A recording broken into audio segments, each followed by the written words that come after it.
In this video, I'm going to show you how to add a website in Hostinger step by step. Even if you're a complete beginner, if you want to create a new website quickly, connect your domain, and get your project online without confusion, this guide will walk you through the entire process in a simple way. And if this tutorial helps you, don't forget to hit the like button and subscribe for more easy software tutorials just like this.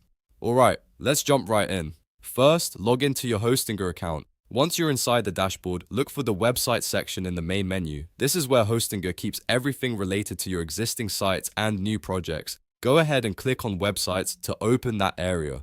Now that you're on the websites page, you'll see the option to add a new site. Click the add website button to begin. Hostinger will now ask you how you want to create your website, and this is where you choose the method that works best for you. Next, select Website Builder if you want Hostinger's built-in website creation tools. This is the easiest option if you want a fast setup without having to code anything. After that, Hostinger will usually give you a choice between selecting a template or using the AI Builder.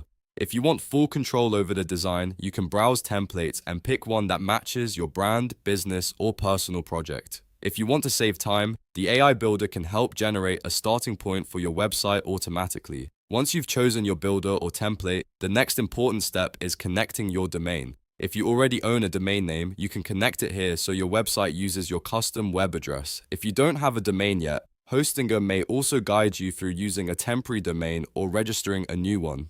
Make sure your domain is pointed correctly so visitors can actually find your website online. After your domain is connected and your website setup is ready, review everything one more time to make sure the details are correct. Check the template, the builder selection, and the domain settings. When you're satisfied, click Go Live. This is the final step that publishes your website and makes it visible on the internet. And that's it. You've now learned how to add a website in Hostinger. As you can see, the process is very straightforward once you know where to click. You just log in, go to websites, add a website, choose Website Builder, pick a template or AI Builder, connect your domain, and click Go Live. If you found this tutorial useful, please give it a like, subscribe to the channel, and turn on notifications so you don't miss the next step-by-step guide. Thanks for watching, and I'll see you in the next one.